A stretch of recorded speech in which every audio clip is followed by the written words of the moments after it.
Assalamualaikum warahmatullahi wabarakatuh. Perkenalkan, nama saya Virial Kamila. Saya dari Fakultas Hukum Universitas Primagraha. Di sini saya akan memaparkan jawaban ujian tengah semester mata kuliah Hukum Pidana dengan dosen pengampu Muhammad Romdoni SHMH. Berikut pemaparannya. Pemaparan jawaban pertama yaitu pengertian hukum pidana menurut para ahli. Menurut UTRE, hukum pidana adalah hukum sanksi istimewa dan hanya mengambil alih hukum lain dan kepadanya diletakkan sanksi pidana. Menurut Mesger, hukum pidana adalah suatu aturan hukum yang mengikatkan kepada perbuatan tertentu yang memenuhi syarat-syarat tertentu suatu akibat hukum pidana. Dan menurut J.M. van Bemmelen, hukum pidana adalah suatu tindakan pidana yang disebut berturut-turut dari peraturan umum yang diterapkan terhadap perbuatan-perbuatan itu sendiri. Dan dari kesimpulan menurut para ahli, hukum pidana adalah hukum yang meliputi keseluruhan hukum yang berlaku di suatu negara, yang mana berisikan suatu aturan atau norma yang mengatur suatu perbuatan, dan jika kita melanggarnya maka kita akan dikenakan sanksi. Dan pemaparan jawaban kedua yaitu tentang alat bantu hukum pidana. Alat bantu hukum pidana yang pertama ada kriminologi, yang mana kriminologi adalah suatu ilmu yang mempelajari tentang kejahatan atau tindak kriminal. Dan alat bantu selanjutnya ada penologi, di mana penologi ini bisa disebut sebagai suatu ilmu yang mempelajari tentang bagaimana cara penghukuman dan pemidanaan. Selanjutnya kriminalistik, di mana kriminalistik ini adalah suatu pengetahuan yang berusaha untuk menyelidiki atau mengusut suatu masalah dalam arti seluas-luasnya, berdasarkan bukti-bukti dan keterangan-keterangan, dengan menggunakan hasil yang ditemukan oleh ilmu pengetahuan lainnya. Dan selanjutnya ada forensik. Forensik adalah suatu ilmu yang memanfaatkan ilmu kedokteran untuk memecahkan suatu masalah dalam bidang hukum. Dan yang terakhir ada viktimologi, yang mana viktimologi ini adalah suatu ilmu yang mempelajari tentang si korban, hubungan antara si korban dengan pelaku, serta interaksi si korban dengan sistem peradilan, dan hubungan si korban dengan pihak-pihak tertentu. Dan pemaparan jawaban ketiga tentang sejarah asas legalitas, atau yang sering disebut dengan bahasa Latin nullum delictum nulla poena sine praevia lege penali, yang mana dengan arti dalam bahasa Indonesia yaitu tidak ada delik, tidak ada pidana tanpa peraturan lebih dahulu.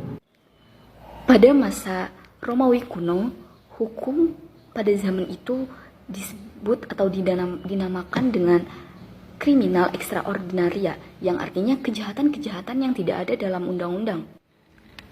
Dari hukuman yang tidak ada dalam undang-undang sehingga menyebabkan suatu raja atau pemerintahan membuat abuse of power atau menyalahgunakan kekuasaannya, sehingga para ahli pun mengkritik tentang kebijakan penghukuman tersebut pada masa Romawi kuno. Namun kritik-kritik yang dilakukan oleh para ahli belum general atau belum diundangkan pada masa itu. Dan akhirnya pada tahun 1775 von Forbes mengemukakan pendapatnya. Ia mengemukakan hukum dengan nama nullum delictum nulla poena sine praevia lege penali. Von Forbes ini merupakan salah satu sarjana hukum pidana Jerman. Dialah yang merumuskannya dalam pepatah Latin dalam bukunya Lehrbuch des Penlichen Recht. Ada kaitannya dengan fungsi asas legalitas, yang mana fungsi asas legalitas itu bersifat melindungi undang-undang pidana dan bersifat instrumental. Dan akhirnya istilah tersebut dibagi menjadi 3. Yang pertama yaitu nulla poena sine lege, yang artinya tidak ada pidana tanpa ketentuan pidana menurut undang-undang. Lalu nulla poena sine crimen, yang artinya tidak ada pidana tanpa perbuatan pidana. Dan ada nullum crimen sine poena legali, yang artinya tidak ada perbuatan pidana tanpa pidana menurut undang-undang. Selanjutnya pemaparan jawaban Soal nomor 4. Adapun contoh-contoh deliknya yaitu sebagai berikut. Kejahatan dan pelanggaran, di mana kejahatan ini merupakan suatu kesengajaan atau pengabaian dalam melanggar hukum pidana. Dilakukan bukan untuk pembenaran diri, dan tanpa pembenaran yang dapat dijatuhkan sanksi yang telah ditetapkan secara resmi oleh suatu negara atau yang disebut sebagai malainse. Lalu pelanggaran merupakan suatu perbuatan-perbuatan yang ditetapkan oleh undang-undang sebagai suatu ketidakadilan atau yang sering disebut sebagai mala prohibita. Selanjutnya ada delik formil dan material. Delik formil adalah delik yang menitik beratkan pada suatu kejadian, contohnya dalam pasal 362 KUHP. Dan delik material adalah delik yang menitik beratkan pada suatu akibat, contohnya dalam pasal 338 KUHP. Delik omisi dan komisi. Delik omisi adalah tidak melakukan perbuatan yang diharuskan atau diwajibkan oleh undang-undang, contohnya dalam pasal 224 KUHP. Dan delik komisi adalah delik yang melakukan perbuatan yang telah ditentukan oleh undang-undang. Selanjutnya delik umum dan delik khusus. Delik umum yang sering disebut dengan delik takomunia adalah delik yang bisa dilakukan oleh siapapun. Delik khusus adalah atau yang sering disebut delik propria adalah delik yang hanya bisa dilakukan oleh kualifikasi tertentu, contohnya dalam pasal 449 KUHP. Delik biasa dan delik aduan. Delik biasa adalah delik yang tidak memerlukan sebuah pengaduan agar terprosesnya suatu hukum. Dan delik aduan adalah delik yang memerlukan suatu proses pengaduan agar diprosesnya suatu hukuman.